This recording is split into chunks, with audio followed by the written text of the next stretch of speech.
Prosseguindo, é a cena daquela senhorinha, né? Aquele no final do filme que agradece ele, né? O senhor salvou minha vida e parece que ela vai ajudar em investir, né? No pesquisa dele. E ele toma um susto, assim, né? Enfim. Que ele interpreta outra coisa. Fala, nossa, prejudiquei. Não, pelo contrário, assim, né? Com seu livro você me alertou. Ela tinha terminado, né? Ela era casada com um homem e, enfim, não deu certo, os filhos estão para lá e ela tinha conhecido uma moça onde que ela trabalhava, né? E resolve procurar essa moça e falar o que ela sentia mesmo e a moça sentiu mesmo por ela, ela estava super feliz, assim, né?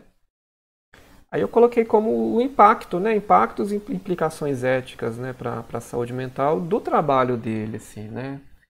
O que você pode falar, assim, Larissa, para a gente fechar, né? Assim,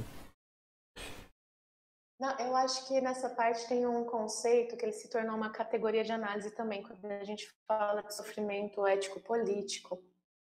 O sofrimento ético-político é justamente essa percepção nesse campo de relações inadequado, inferiorizado, sentir que não pode ter acesso a alguma coisa que é do comum porque você está errado, você é subalterno, por qualquer marcador que seja. Ah, porque é uma pessoa homossexual, porque é uma pessoa indígena e não é a raça, a etnia predominante e sofre preconceitos. Então, quando fala das implicações éticas na saúde mental, tem a ver com essa nossa postura. A pessoa já pode estar chegando para a gente, como no caso da sexualidade, muitas vezes com uma questão de identidade de gênero, o sofrimento dos homens. Se eu tomar medicação e tratar minha saúde mental, poxa, eu vou desenvolver uma impotência sexual? Como fica a minha autoestima? Então, para eles, parece que é um caminho sem saída. Eu não vou tratar, porque eu também não aceito esse outro lugar. Como se não pudesse ser reinventada a masculinidade e outras formas de satisfação na vivência sexual. Esse lugar do papel de gênero, da identidade de gênero, das orientações sexuais, relacionais, quando elas chegam, bem como outros marcadores, da vivência racial, de classe, sofrimentos em que a pessoa acha que ela é inadequada, que ela está errada por ser, que ela é anormal, pelo que os outros colocam, que ela não vai poder acessar, é justamente o nosso lugar de reverter isso para um lugar de autonomia, de potência sobre o próprio corpo, sobre esse corpo poder viver a vida, experimentar novas experiências, ter uma expansão, procurar a sua própria satisfação. Então, quando a gente fala das implicações éticas, me faz pensar nessa categoria de análise da psicologia social, que é o sofrimento ético-político. Está chegando ali porque está sofrendo por uma coisa que é uma norma? Existe uma norma que se torna uma crença que oprime a pessoa de ela se permitir buscar realização, satisfação, ela mesma está inserida numa culpa que advém de preconceitos, tendo esse sofrimento. E qual que é o nosso lugar dessa escuta dignificante? É de validar essa alteridade, é de validar essa diversidade. Conjunto, olha, mas tem prejuízo? Quais são os prejuízos? Ah, eu não tenho muita escolha. Por exemplo, uma pessoa homossexual. Se eu me assumo homossexual, minha família não me aceita. Então eu vou ser infeliz porque minha família não me aceita. Mas se eu me assumo e vivencio o que eu quero viver, eu também vou ser infeliz porque eu não vou ter mais a minha família. Então cabe ali nesse lugar ético que nunca é fácil, fazer uma análise dos prejuízos e trazer autonomia para a vida dessa pessoa. Primeiro, para que ela entenda o que não é um anormal patológico. E segundo, que ela possa fazer escolhas conscientes até determinado ponto, não por ela se rebaixar também. Sim, eu sou inadequado, sim, isso que eu faço é errado. Não, ela entender que ela é diferente, e nessa diferença, o que dá para ter nos arranjos dos contextos, com quem ela pode se aliar, como ela pode viver, é liberar ela para uma vida mais expansiva e não reduzir ainda mais ela em categorias de que isso é certo e isso é errado, onde esse sofrimento só aumentaria. O que a gente vê muito hoje em dia nessa impressão de desesperança, muito própria da pessoa que tem ideação suicida, né? Não tem saída. Por que não tem saída? Como que a vida está tão reduzida? Se ela pode acontecer tantas coisas, qual é o dilema ético ali? né? Qual que é a nossa postura, nosso olhar, o nosso tratamento com essa pessoa para que ela se sinta validada e digna o suficiente para poder viver aquele momento, para suportar e atravessar aquele momento. Eu concordo, Larissa. Eu acho que é isso mesmo, né? Assim, a pesquisa dele abriu muita coisa, né? Assim, eu acho que depois veio até o movimento feminista, eu acho que deve ter pegado o gancho com muita coisa, os movimentos de hoje, né? LGBT, enfim, todos também tem embasamento científico agora, né? De comportamento. Foi um estudo bem feito, né? Vamos colocar assim. E a ideia desse bate-papo é levar mais informação, né? Um pensar, às vezes, diferente do clichê, né? Vamos colocar assim, do que é discutido, né? No fim, né? Só para a gente fechar o nosso bate-papo, parece ele sendo entrevistado, né? O Kinsey, parece até que é a mesma... Aquela mesma entrevista lá do comecinho do filme, né? Que ele fala sobre a questão do amor e do sexo, se ele não fez um estudo sobre o amor, né? E ele fala, não, porque é impossível medir o amor, né? Não tem como a gente classificar, medir, então... E ele separa isso, né? Assim, ele, não sei se consegue, mas ele tenta, né? Essa ideia de que seria possível a gente amar uma pessoa e ter uma relação com a outra, uma relação sexual com a outra, né? Assim. Que é o campo das orientações relacionais, né? Que hoje se fala, mas que tem muita pesquisa desde a década de 60, mas é tão invisibilizada quanto a questão das pessoas bissexuais, das pessoas intersexo. Por quê? Porque abala demais crenças fundamentais para um controle social. Né, um controle social até para a questão de contingente de pessoas para um país. Isso passa por viés político e econômico muito mais amplo e complexo. E só que aí nesse ponto, Kinsey ainda estava tentando dividir que a ciência é o que é mensurável, né? Que é quando ele acha que ele pode ser isento. Quando a gente já fala em paradigma biopsicossocial, a gente percebe que não tem como você separar o estudo do que é um comportamento humano ainda, negando a interferência de fatores sociais, morais, éticos, filosóficos, atravessando a incidência do comportamento, os efeitos do comportamento, a vivência e o impacto que tem esse comportamento. E quando ele fala que não é possível medir o amor, não se trata de medir, mas a avaliação ela é possível sim. A avaliação e a expansão e o estudo é possível para além dessa pesquisa mais quantitativa, né? Aquela pesquisa mais clássica, assim. Então, isso também foi uma evolução que a gente conseguiu. E o Henri Vallon trazia, eu gosto muito do Vallon quando fala de psicologia de desenvolvimento, porque ele traz isso, a cognição, a afetividade, a motricidade, elas se desenvolvem. Ele já trazia há muito tempo. O paradigma biopsicossocial também está trazendo. Gente, todo esse desenvolvimento, ele é intercorrespondente, ele é conjunto. Ele pode ter níveis de autonomia, afetividade ter uma autonomia, sexualidade ter outra, e por isso eu posso ser, por exemplo, eu posso ser homoafetiva, mas,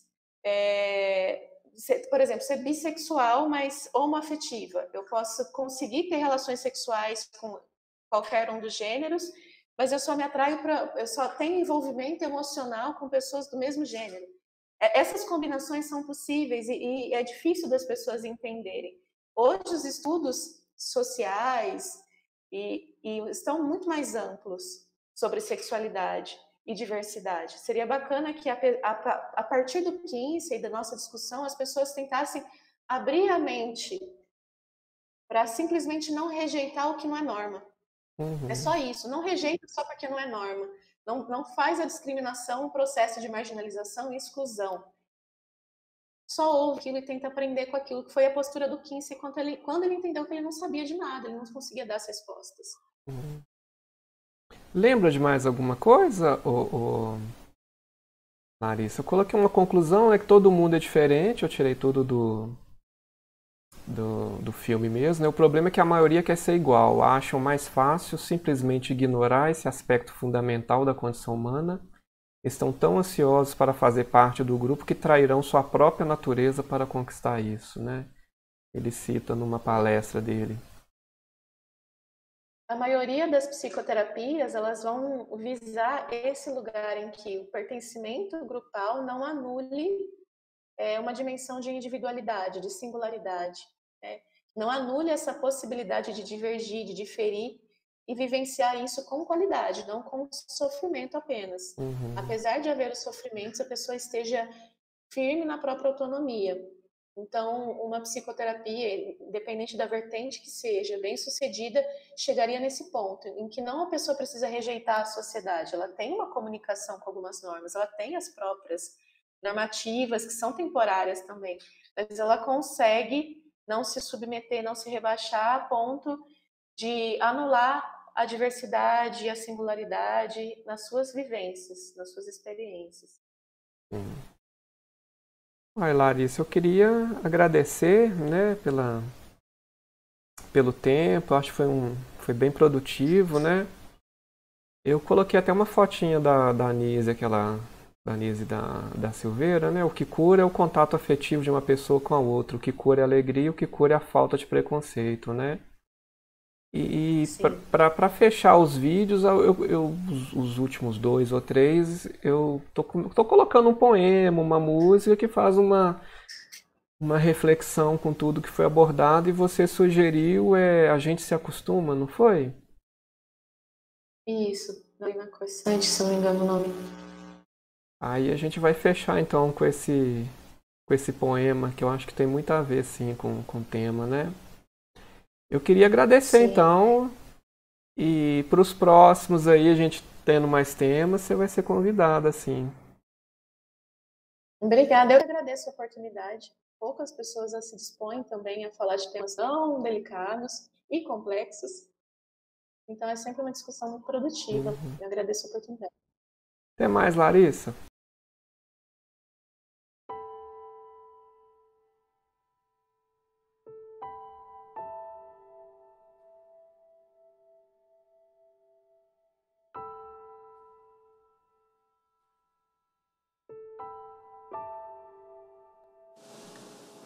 Eu sei que a gente se acostuma, mas não devia.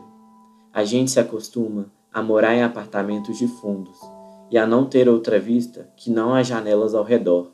E porque não tem vista, logo se acostuma a não olhar para fora.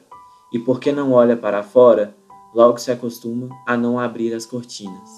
E porque não abre as cortinas, logo se acostuma a acender mais cedo a luz. E à medida que se acostuma, esquece o sol, esquece o ar, esquece a amplidão. A gente se acostuma a acordar de manhã, sobressaltado porque está na hora, a tomar café correndo porque está atrasado, a ler o jornal no ônibus porque não pode perder o tempo da viagem, a comer sanduíche porque não dá para almoçar, a sair do trabalho porque já é noite, a cochilar no ônibus porque está cansado, a deitar cedo e dormir pesado sem ter vivido o dia. A gente se acostuma a abrir o jornal e ler sobre a guerra. E aceitando a guerra, aceita os mortos, e que haja números para os mortos. E aceitando os números, aceita não acreditar nas negociações de paz. E não acreditando nas negociações de paz, aceita ler todo o dia da guerra, dos números da sua longa duração. A gente se acostuma a esperar o dia inteiro e ouvir no telefone: hoje não posso ir. A sorrir para as pessoas sem receber um sorriso de volta, a ser ignorado quando precisa tanto ser visto. A gente se acostuma a pagar por tudo o que deseja e o de que necessita, e a lutar para ganhar o dinheiro com que pagar, e a ganhar menos do que precisa, e a fazer fila para pagar, e a pagar mais do que as coisas valem, e a saber que cada vez pagar mais, e a procurar mais trabalho para ganhar mais dinheiro, para ter com que pagar nas filas em que se cobra. A gente se acostuma a andar na rua e ver cartazes, a abrir as revistas e ver anúncios, a ligar a televisão e assistir a comerciais, a ir ao cinema e engolir publicidades, a ser instigado, conduzido, desnorteado, lançado na infindável catarata dos produtos. A gente se acostuma à poluição, às salas fechadas de ar-condicionado e cheiro de cigarro, à luz artificial que fica tremendo, ao choque que os olhos levam na luz natural, às bactérias da água potável, à contaminação da água do mar, à lenta morte dos rios. Se acostuma a não ouvir passarinho, a não ter galo de madrugada, a não colher fruta no pé, a não ter sequer uma planta. A gente se acostuma às coisas demais para não sofrer. Em doses pequenas, tentando não perceber, vai afastando uma dor aqui, um ressentimento ali, uma revolta acolá. Se o cinema está cheio, a gente senta na primeira fila e torce um pouco o pescoço. Se a praia está contaminada, a gente molha só os pés e sua no resto do corpo. Se o trabalho está duro, a gente se consola pensando no fim de semana. E se no fim de semana não há muito o que fazer, a gente vai dormir cedo e ainda fica satisfeito, porque tem sempre sono atrasado. A gente se acostuma para não se ralar na aspereza, para preservar a pele. Se acostuma para evitar feridas, sangramentos, para esquivar-se de faca e do tiro, para poupar o peito.